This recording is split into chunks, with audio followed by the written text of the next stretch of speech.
ଶ୍ରୀ ଜଗନ୍ନାଥ ସଂସ୍କୃତି ପ୍ରଚାର ସଂସ୍ଥାନ 1887 ମସିହା ପୁରୀ ରଥଯାତ୍ରା ଭାଗ 22 ସଂଖ୍ୟା 30 ଜୁଲାଇ ମାସ 23 ତାରିଖ। ପୁରୀ ରଥଯାତ୍ରା ଶେଷ ହେଲା ଉତ୍ତାରୁ ତହିଁର ବିସ୍ତାରିତ ବିବରଣୀ ଆମ୍ଭମାନଙ୍କ ହସ୍ତଗତ ହେଲା। ବର୍ତ୍ତମାନ ସେସବୁ ଲେଖିବାର ପ୍ରୟୋଜନ ନାହିଁ। ରଥ ନିର୍ମାଣ କାର୍ଯ୍ୟ ଯଥା ସମୟରେ ଶେଷ ହୋଇ ନ ପାରିବାରୁ ଗୁଣ୍ଡିଚା ବିଧିରେ କିଛି ବିଳମ୍ବ ହୋଇଥିଲା। ସେହିପରି ରଥମାନ ଦକ୍ଷିଣାମୂର୍ତ୍ତି ହେବାରେ ବିଳମ୍ବ ହେତୁରୁ ବାହୁଡ଼ା ଯାତ୍ରାର 8 ଦିନ ଉତ୍ତାରୁ ଠାକୁରମାନେ ରଥକୁ ବିଜେ କଲେ। ଯାତ୍ରୀମାନଙ୍କ ଦର୍ଶନରେ କିଛି ଅସୁବିଧା ଘଟି ନଥିଲା ଓ ସେମାନେ ଫେରିବା ପରେ ପୁରୀରେ ଓଲାଉଠାର ପ୍ରାଦୁର୍ଭାବ ହେଲା। ରଥଯାତ୍ରାର ଦୁର୍ଘଟଣା ମଧ୍ୟରେ କେବଳ ଜଣେ ନୋଳିଆ ଦଉଡ଼ି ବଳୁ ଦୁଇଖାଇଟା ଛିଡ଼ି ତାହା ମୁଣ୍ଡରେ ପଡ଼ିବାରୁ ଆଘାତରେ ମୂର୍ଚ୍ଛିତ ହେଲା ଓ ପରେ ତାହାର ମୃତ୍ୟୁ ହେବାର କଥିତ ହୁଅଇ। ରାଣୀଙ୍କ ତରଫରୁ ସ୍ନାନଯାତ୍ରା ଦିନଠାରୁ ରଥଯାତ୍ରା ଶେଷ ପର୍ଯ୍ୟନ୍ତ 50 ଜଣ ଠିକା କନେଷ୍ଟବଳ ନିଯୁକ୍ତ ହୋଇଥିଲେ। 1888 ମସିହା ପୁରୀ ରଥଯାତ୍ରା ଭାଗ 23 ସଂଖ୍ୟା 28 ଜୁଲାଇ ମାସ 14 ତାରିଖ। ପୁରୀଠାରୁ ଆସିଥିବା ସମ୍ବାଦମାନଙ୍କରୁ ପ୍ରକାଶ ଯେ ଏ ବର୍ଷ ସ୍ନାନଯାତ୍ରା ଓ ରଥଯାତ୍ରାରେ ଯାତ୍ରୀ ହୋଇନାହାନ୍ତି ଓ ଏ ବର୍ଷ ଯାତ୍ରୀ ନୋହିବାର ଯେ ରୂପ ଦେଖାଦେଲା ଏପରି ଅନେକ ଦିନରୁ ଦେଖାଯାଇ ନଥିଲା। ଗତବର୍ଷ ଜାହାଜ ବୁଡ଼ିଯିବାରୁ ଏପରି ଘଟିବାର ଲୋକେ ଅନୁମାନ କରନ୍ତି। ଏଠାରେ ଆଜିକାଲି ସବୁ ଦେଶର ଲୋକେ ପ୍ରାୟ 2000 ଯାତ୍ରୀ ଅଛନ୍ତି। ଯେ ସ୍ଥଳେ 20ରୁ 25,000 ଯାତ୍ରୀ ଥିଲେ ସୁଦ୍ଧା ଯାତ୍ରା ବୋଲି ଜଣାଯାଏ ନାହିଁ, ସେ ସ୍ଥଳେ 200 ଲୋକରେ ଯାତ୍ରୀ ଆଦୌ ନଥିଲା ପରିବୋଧ ହେଉଅଛି। ଆମ୍ଭମାନଙ୍କର ସମ୍ବାଦଦାତା ଆହୁରି ଲେଖିଅଛନ୍ତି ଯେ ଯାତ୍ରୀମାନେ ଆସିଲେ ଓଲାଉଠା ଆଉ ଖାଦ୍ୟଦ୍ରବ୍ୟର ମହାର୍ଘ ହୁଏ ସତ୍ୟ, କିନ୍ତୁ ଯାତ୍ରା ହେଲେ ଏ ଦେଶରେ ଅନେକ ଗୁଡ଼ିଏ ଟଙ୍କା ରହିଯାଏ। ବ୍ୟବସାୟୀ ଓ ବ୍ରାହ୍ମଣ ସେବକମାନେ ଟଙ୍କା ପାଇ ସୁଖରେ କାଳଯାପନ କରନ୍ତି। ତା ନ ହେବାରୁ କଷ୍ଟ ଏବଂ ବୃଷ୍ଟି ନ ହେବାରୁ ଗଜା ମରୁଡ଼ିର ଡାକ ପଡ଼ି ଆସୁଅଛି। ଏପରି ଘଟଣାରେ ଏଠା ଲୋକେ ଏ ବର୍ଷ ଯେ କିପରି ଚଳିବେ ତାହା ଭାବନାରେ ଦିନ ସରୁନାହିଁ। ଯାତ୍ରୀମାନଙ୍କ ସକାଶେ ଅନେକ ଗୁଡ଼ିଏ ଘର ପାସ୍ ହେଲେ ହେଲ୍ଥ ଅଫିସର ଅନେକ ଗୁଡ଼ିଏ ଟଙ୍କା ଜମା ହୋଇଯାଏ। ଏ ବର୍ଷ ତହିଁରୁ ବଞ୍ଚିତ ହେଲେ। 1888 ମସିହା ପୁରୀ ରଥଯାତ୍ରା ଭାଗ 23 ସଂଖ୍ୟା 30 ଜୁଲାଇ ମାସ 28 ତାରିଖ। ସ୍ନାନଯାତ୍ରା ପରେ ଅନବସରର 15 ଦିନ ପରେ ନବଯୌବନ ଦର୍ଶନର ବନ୍ଦୋବସ୍ତ ଗତବର୍ଷ ପରି ହୋଇଥିଲା। ତାହା ନିର୍ବିଘ୍ନେ ନିର୍ବାହିତ ହୋଇଯାଇଅଛି। ଏ ବର୍ଷ ଉଭାଯାତ୍ରା 3 ଦିନ ହେଲା। 11 ତାରିଖେ ବୁଧବାର ଶ୍ରୀଗୁଣ୍ଡିଚା ଯାତ୍ରା। ରଥ ସିଂହଦ୍ୱାରେ ଉପସ୍ଥିତ ହୋଇ ପ୍ରତିଷ୍ଠା ହେଲା ପରେ ସରଦାର ହାକିମମାନେ, ଡାକ୍ତର ସାହେବ ଓ ମୁତୟନ ହୋଇଥିବା ପୋଲିସ ଚପରାସୀ ପ୍ରଭୃତି ରାଜ୍ୟ ସରକାର ସମସ୍ତ ଅମଲାମାନେ ପ୍ରାୟ ହାଜର ରହି ପହଣ୍ଡି ବିଜେ 3ଟା ସମୟରେ ଆରମ୍ଭ ଓ ରାତ୍ର 9 ଘଣ୍ଟା ସରିକି ଶେଷ କରାଇଲେ ସେଦିନ ନୀତି ରୀତିମତ ହୋଇଅଛି। 12 ତାରିଖ ଗୁରୁବାର ପ୍ରଭାତ 8 ଘଣ୍ଟା ସମୟରେ ସାହେବ ଅମଲା ପ୍ରଭୃତି ଉପସ୍ଥିତ ହୋଇ ରଥ ଚଳାଇ ବଡ଼ ରଥ ଡାକ୍ତରଖାନା ନିକଟରେ ରଖାଇ ଚାଲିଗଲେ। ସେଦିନ 3 ଘଣ୍ଟା ସମୟରେ ସେହିପରି ସମସ୍ତ ହାକିମମାନେ ଥାଇ ଶ୍ରୀ ଠାକୁରାଣୀଙ୍କ ରଥ ଚଳାଇ ବଡ଼ ରଥ ପଛରେ ରଖାଇଲେ। 13 ତାରିଖ ଶୁକ୍ରବାର ସକାଳ 8 ଘଣ୍ଟା ସମୟରେ ଶ୍ରୀ ନନ୍ଦିଘୋଷ ରଥ ନେଇ ଶ୍ରୀ ଠାକୁରାଣୀଙ୍କ ପଛେ ରଖିଲେ। 14 ତାରିଖ ଶନିବାର 8 ଘଣ୍ଟା ସମୟରେ ବଡ଼ ରଥ ଗୁଣ୍ଡିଚା ଘର ସିଂହଦ୍ୱାରେ ପହଞ୍ଚାଇଲେ ଓ ଅପରାହ୍ନ 3 ଘଣ୍ଟା ସମୟରେ ଶ୍ରୀ ଠାକୁରାଣୀଙ୍କ ରଥ ସେଠାରେ ଲଗାଇ ଦେଲେ। 15 ତାରିଖ ରବିବାର ହେରାଯାତ୍ରା ଅପରାହ୍ନ 3 ଘଣ୍ଟା ସମୟରେ ରଥଟଣା ଆରମ୍ଭ ହୋଇ ନନ୍ଦିଘୋଷ ରଥ ପାଇଁ ସନ୍ଧ୍ୟା ସମୟକୁ ଲାଗିଲେ। ପହଣ୍ଡି ବିଜେ ନ ହେବାରୁ ନନ୍ଦିଘୋଷ ରଥ ଉପରେ ସନ୍ଧ୍ୟା ଧୂପ ସମୟରେ ଠାକୁରାଣୀ ଯାଇ ରଥ ଉପରେ ହେରାଯାତ୍ରା ନୀତି ହେଲା। କି ସକାଶେ ଯେ ହେରା ଦିନ ବିଜେ ନ କରାଇ ଏପରି କଲେ ଏଥିରେ ମର୍ମ ବୁଝାଯାଉ ନାହିଁ। 16 ତାରିଖ ସୋମବାର 3ଟା ସମୟରେ ଆରମ୍ଭ ହୋଇ ରାତ୍ର 8 ଘଣ୍ଟା ସମୟକୁ ପହଣ୍ଡି ବିଜେ ଶେଷ ହେଲା। 17 ତାରିଖ ମଙ୍ଗଳବାର ଏ ଦିନ ସନ୍ଧ୍ୟା ଦର୍ଶନ ହେତୁ ପୁରୀ ବାସିନ୍ଦା ପ୍ରାୟ ଆବାଳ ବନିତା ଅଧିକାଂଶ ଲୋକ ଇନ୍ଦ୍ରଦ୍ୟୁମ୍ନ ସ୍ନାନ କରି ପ୍ରବାସ କରିବାକୁ ଗୁଣ୍ଡିଚା ଘରଠାରେ ରହିଲେ। ମହାରାଣୀଙ୍କ ହୁକୁମ ଅନୁସାରେ ସେଦିନ ଶୀଘ୍ର ଶୀଘ୍ର ମହାପ୍ରଭୁଙ୍କ ନୀତି ବଢ଼ି 10ଟା ସମୟରେ ସକାଳ ଧୂପ ସରି 12ଟା ସମୟରେ ଭୋଗମଣ୍ଡପ ଭୋଗ ପରେ ଗହଣ ବିଜେ ହେବାର 9ଠାରୁ ହୁକୁମ ପହଞ୍ଚିଲା। ତାହା ଶୁଣି ରାଜକର୍ମଚାରୀମାନେ ଭୋଗମଣ୍ଡପ ଦ୍ୱାରେ ଚାବି ଦେଇ ଶ୍ରୀ ମହାପ୍ରସାଦ ଛାଡ଼ିଦେଲେ ନାହିଁ। ପରେ ଶୋଧ ଆରମ୍ଭ ହେଲା। ନଅରଠାରୁ ଶ୍ରୀ ମୁକୁନ୍ଦ ଦେବ ମହାରାଜା ମାତା ଓ ପ୍ରମାତା ଠାକୁରାଣୀ ପ୍ରଭୃତିଙ୍କୁ ଆପଣା ସମଭିବ୍ୟାହାରେ ଘେନାଇ ବିଜେ କରି ପହଞ୍ଚି ଗୁଣ୍ଡିଚା ମଣ୍ଡପ ମଧ୍ୟରେ ପ୍ରବେଶ କଲେ। ଘରଠାରୁ 12ଟା ସମୟରେ ବାହାରି ମନ୍ଦିର ମଧ୍ୟରେ 4ଟା ପର୍ଯ୍ୟନ୍ତ ରହିଲେ।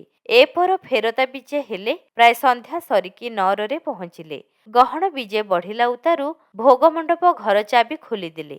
କିନ୍ତୁ ସକାଳର ମହାପ୍ରସାଦ ସନ୍ଧ୍ୟାବେଳେ ଯେପରି ଅବସ୍ଥା ହୋଇଥିଲା ତାହା ଲେଖିବା ବାହୁଲ୍ୟ। ଯେଉଁମାନେ ସକାଳୁ ଗୁଣ୍ଡିଚା ଘର ପ୍ରବାସ କରିବାକୁ ଯାଇଥିଲେ ସେମାନେ ନାଚାର ହୋଇ ଫଳମୂଳ ଚୂଡ଼ା ଉଖୁଡ଼ା ଇତ୍ୟାଦି ଖାଇ ରହିଥିଲେ। 4 ଘଣ୍ଟା ପରେ ଭୋଗମଣ୍ଡପ ମହାପ୍ରସାଦ ସେବନ କରି ସନ୍ଧ୍ୟା ସମୟରେ ସନ୍ଧ୍ୟା ଦର୍ଶନ କରି ଆସିଲେ। 18 ତାରିଖ ବୁଧବାର ଏ ଦିନ ଦୋଅଡ଼ା ଭୋଗ ଦିନ ଓ ରାତ୍ର ସିଂହାସନରେ ମହାପ୍ରଭୁ ବିରାଜମାନ କରି 3 ଧୂପ 5 ଅବକାଶ ହୋଇ ଯେଉଁ ବାସିନ୍ଦାମାନେ ସବୁ ପ୍ରବାସ କରିବାକୁ ଯାଇଥିଲେ ସେମାନେ ଯଥା ସମୟରେ ଶ୍ରୀ ମହାପ୍ରସାଦ ସେବନ କରି ଆସିଲା ପରେ ରାତ୍ର ଥାଉ ଥାଉ ଖେଚଡ଼ି ଭୋଗ ଶେଷ ହେଲା।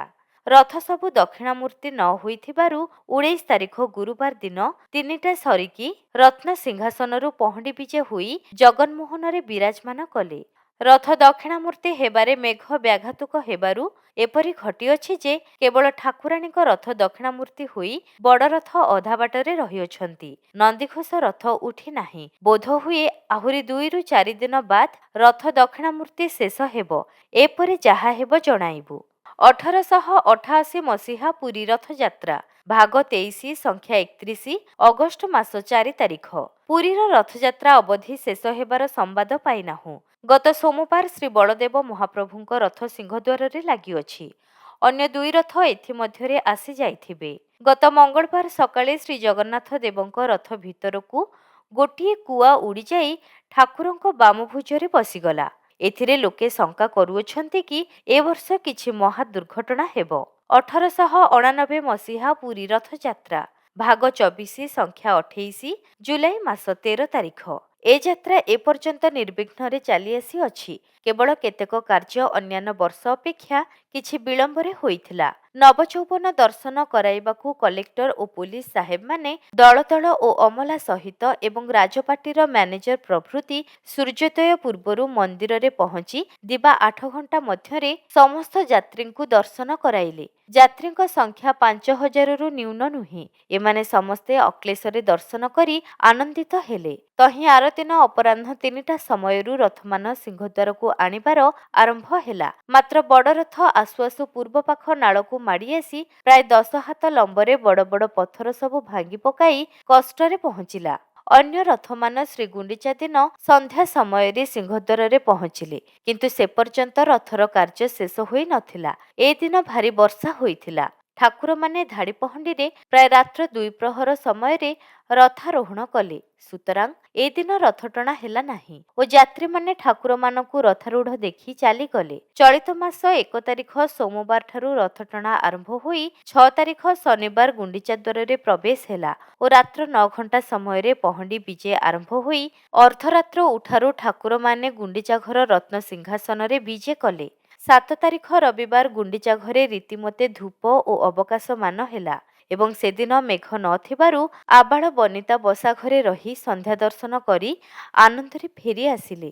8 ତାରିଖ ସୋମବାର ମଧ୍ୟାହ୍ନ ସମୟରେ ମହାପ୍ରଭୁ ଜଗମୋହନରେ ବିଜେ କରି ରହିଲେ।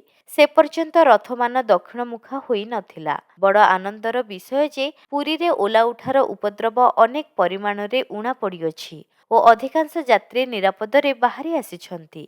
1892 ମସିହା ପୁରୀ ରଥଯାତ୍ରା ଭାଗ 27 ସଂଖ୍ୟା 25 ଜୁନ ମାସ 18 ତାରିଖ। ପୁରୀ ସହରରେ ରଥଯାତ୍ରା ଉପସ୍ଥିତ ବେଳକୁ ପ୍ରାୟ ପ୍ରତିବର୍ଷ ଅନେକ ପ୍ରକାର ଗୋଳମାଳ ଉପସ୍ଥିତ ହୋଇଥାଏ। ଏ ବର୍ଷ ମଧ୍ୟ ତଦ୍ରୂପ ହେବାରେ ତ୍ରୁଟି ହୋଇନାହିଁ।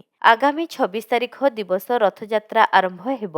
ସେଦିନ ଶ୍ରୀ ଜଗନ୍ନାଥ ଜୀଉ ରଥାରୋହଣ କରିବେ। ଏଣୁକରି ରଥ ପ୍ରସ୍ତୁତ ହେଉଅଛି। ରଥର କାଠ ସବୁ ଉତ୍ତମ ଅଛି ଓ ରଥ ଦ୍ୱାରା କୌଣସି ଅନିଷ୍ଟର ସମ୍ଭାବନା ନାହିଁ। ଏହିପରି ସାର୍ଟିଫିକେଟ ପୂର୍ତ୍ତ ବିଭାଗର କର୍ମଚାରୀ ଦେଲେ ରଥଟଣା ହେବ। ନଚେତ୍ ଜଗନ୍ନାଥ ଦେବ କେବଳ ରଥାରୋହଣ କରିବେ, ମାତ୍ର ରଥ ଚଳିବ ନାହିଁ। ପୁରୀ ମାଜିଷ୍ଟ୍ରେଟ ମିଃ ଆଲେନ ସାହେବ ରଥ ଚଳିବା ପକ୍ଷରେ ବିଶେଷ ବିରୋଧୀ ହୋଇଥିବାର କଥା ଶୁଣୁଅଛୁ। ରଥ ନିମନ୍ତେ ଉପରୋକ୍ତ ସାର୍ଟିଫିକେଟ ମିଳିବାର ଦୁଷ୍କର ହୋଇଅଛି। ରଥକାଠ କେତେକ ଅଂଶ ବଦଳାଇବା ନିମନ୍ତେ ପୂର୍ତ୍ତ ବିଭାଗର କର୍ମଚାରୀ ଲେଖିଥିଲେ, କିନ୍ତୁ କୌଣସି ଅଂଶ ଚିହ୍ନିତ କରିନାହାନ୍ତି। ସମୟ ଆସି ନିକଟ ହୋଇଯିବ ଓ କାର୍ଯ୍ୟ ଅନେକ ଦୂର ହୋଇଯାଇଥିବାରୁ ରଥକାଷ୍ଠ ବଦଳାଇବା ଅସମ୍ଭବ। ଏ ଯୋଗୁଁ ମାଜିଷ୍ଟ୍ରେଟଙ୍କ ହୁକୁମରେ ଭୀତ ହୋଇ ପୁରୀ ମନ୍ଦିରର ବର୍ତ୍ତମାନ ମ୍ୟାନେଜର ବାବୁ ରାଧିକା ପ୍ରସାଦ କୁଣ୍ଡ କଟକ ମୁକାମକୁ ଆଗମନ କରିଅଛନ୍ତି। କମିଶନର ସାହେବଙ୍କ ନିକଟରେ ରଥ ବିଷୟ ଜଣାଇବା ତାଙ୍କ ଆଗମନର ପ୍ରଧାନ ଉଦ୍ଦେଶ୍ୟ। କମିଶନର ସାହେବଙ୍କର ଆଦେଶ କଥା କିଛି ଜଣାପଡ଼ିନାହିଁ। ପୁରୀ ରାଜାଙ୍କ ଏଜେଣ୍ଟ କଟକର ପ୍ରଧାନ ଉକିଲ ବାବୁ ମଧୁସୂଦନ ଦାସ କଲିକତା ଯାଇଥିଲେ, ଗତ ମଙ୍ଗଳବାର ଦିବସ ଏଠାରେ ପହଞ୍ଚୁଅଛନ୍ତି। ବୋଧହୁଏ ସେ ଏଥର ସବୁ ସଜିଲ କରିଦେବେ। ପୂର୍ବ ମାଜିଷ୍ଟ୍ରେଟମାନଙ୍କ ଅମଳରେ ରଥ ପ୍ରତି ଏତେ ଦୌରାତ୍ମ୍ୟ ହେବାର ଶୁଣା ନଥିଲା। ରଥଯାତ୍ରା ହିନ୍ଦୁମାନଙ୍କର ପ୍ରଧାନ ପର୍ବ। ଭାରତର ଚତୁର୍ଦିଗରୁ ଲୋକମାନେ ରଥ ସମୟରେ ଆସନ୍ତି। ରଥଟଣା ପ୍ରତି ବାଧା ଜନ୍ମାଇଲେ ଧର୍ମ ପ୍ରତି ବାଧା ଜନ୍ମାଇବାର ହେବ। ଅତଏବ ଆଶା କରୁ ଯେ ଆମ୍ଭମାନଙ୍କର ବର୍ତ୍ତମାନ କମିଶନର ଉଚିତ ବିଚାର କରିବେ।